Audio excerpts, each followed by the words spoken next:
আপু কচুর রেসিপি দিন, এটা কোনো কথা? আপনার হলে একটাই কমেন্ট, এই কারণে ভাবলাম একটা রেসিপি দেয়া দেই।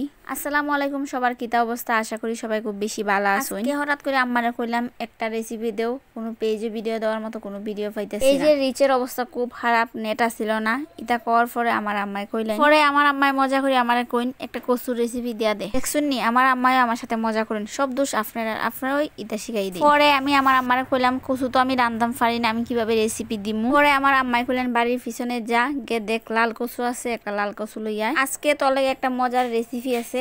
তো লাল কচুর কথা শুনে আমি বুঝতে লাইছি যে একটা মজার রেসিপি, যে ওই বইটা আমার খুব বেশি পছন্দের। আমি কত কাজের মানুষ দেখুন, আমার মায় কইছেন একটা ঝেনা আনতাম কাটতে, আমি ফুল কচুটাই কেটে লাইছি, তার মানে বুঝতেই আমি কত কাজ। আর আমি কত কাজের মানুষ দেখুন, আপনার রেসিপি দিতে গিয়ে আমি কচু রান্না বান্না করে খাওয়া দাওয়া করে লাইতেছি। তাহলে আপনারা এখন রেসিপিটা দিয়ে দিই। একটা কড়াইয়ে প্রথমে তেল দিয়ে দিবেন পরিমাণ অনুযায়ী, তারপর পেঁয়াজ রসুন কুচি দিবেন, আর সাথে কাঁচামরিচ দিবেন, লবণ দিবেন, হলুদ দিবেন, দিয়ে সব কিছু একটু বাইজা তারপর কুচি করে রাখা কচুটা দিয়ে দিবেন। ফাতা সহ এটা আমরা আজকে বাজি করছি। তারপর আমরা অন্য শাকগুলা যেভাবে বাজি করি আর কিভাবে বাজি করে লাইবেন, তাইলেই আপনারা রেডি হয়ে যাবো এই মজাদার কচু শাক বাজিটা। আপনার কাছে যদি চিংড়ি মাছ মানে ইসা মাছ থাকে তাহলে অবশ্যই ইসা মাছ দিবেন। আব্বু গেছিলেন বাজারে ইসা মাছ আনতে, কিন্তু ইসা মাছ পাইছি না, যার কারণে ইসা মাছটা আমি দিতে পারছি না।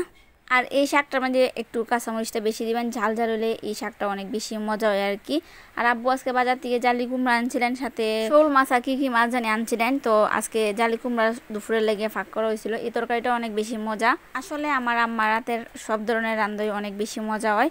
তো আজকের রেসিপিটা আপনার কাছে কিরম লাগছে অবশ্যই কমেন্ট করে জানাবেন। আজকে আমার বয় জবরটা একটু এলোমেলো হয়ে গেছে, কারণ আমার বয় জবর দিতে প্রচুর কষ্ট হয়েছে, মুখে একটা কি জানি হয়েছে।